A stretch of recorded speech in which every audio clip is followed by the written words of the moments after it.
broader left unity should be concentrated in a couple of states. It should be rather spread throughout the country. At present, political situation in our country is a critical juncture.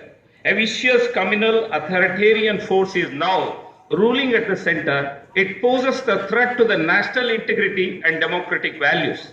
A consolidated broad left unity can only combat this evil force. Our first and foremost necessity is strengthen this left unity. The progressive democratic secular forces in the country are awaiting the message from your party Congress. It is true that the ruling party BJP has got the absolute majority seats from the government, but at the same time it is fact BJP has got only 31% of the total votes. Hence, the majority of the adult population in the country are not with the ruling party BJP.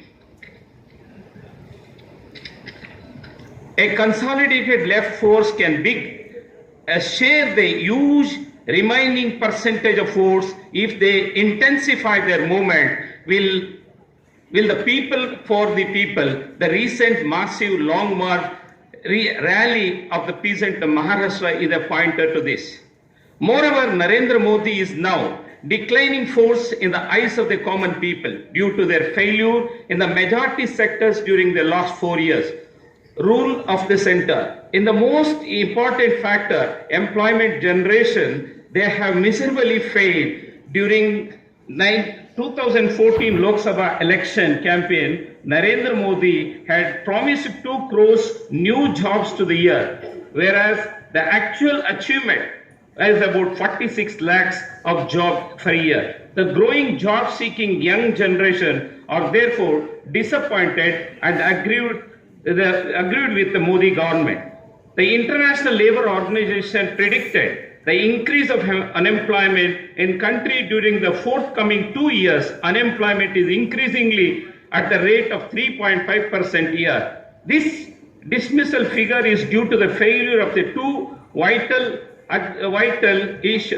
field, agriculture and industry.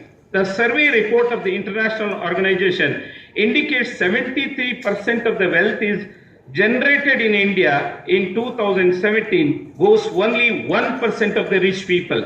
In fact, the difference between the rich and the poor is increasingly every year. ILO estimated 1.86 jobless unemployed youths of India can derive any consolation from the Modi's explanation of a jobless growth. All these facts and figures are contrary to the Modi's claim that India is now achieving Achha Din. But for the dangerous would be caused after Narendra Modi come to the power. BJP and its associates like RSS, Vishwa Hindu Parishad, Bajrang Dal and other pursuing the policy of Hindutva, the essence of which dividing India on the basis of religion. The religion-based divisive policy is contrary to Indian traditional history and culture to assimilate the various religious, caste, community and culture coming from outside during the several centuries. Narendra Modi and its RSS advisors are aiming to boost from India the minority community people like Muslims and others constitute about 1/5 of India's population. In the name of protection of the cow, they are oppressing the Muslim minorities. Even the Dalits are not safe in the hands. Such a divisive policy will drag India into another partition of the country.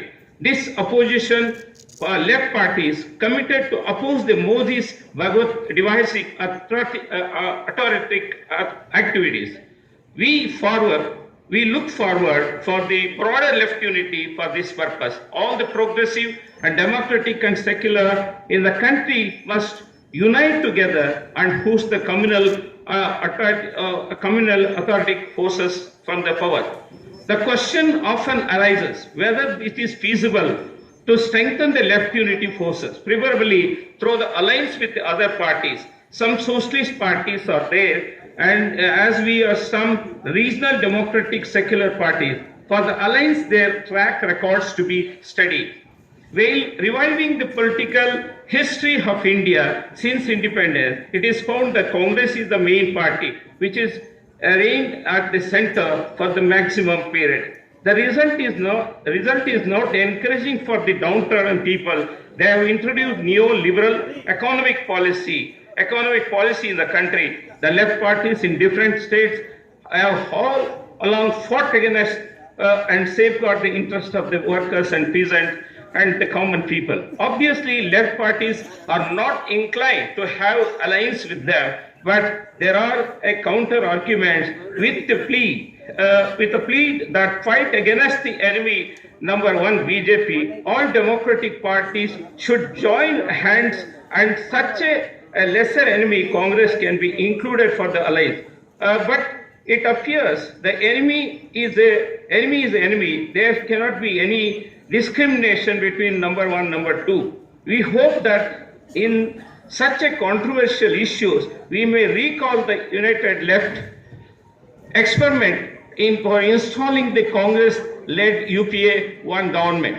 With the left, we are supporting such outside, but the main basis, there was a common minimum program which gives some dividends by getting the enacted quite a few progressive bills. Why we should not think about and making a common minimum program, which would be the criterion for making alliance in the present political situation. However, I am not arguing to finalize anything on this issue. We prefer further discussion on this matter is required.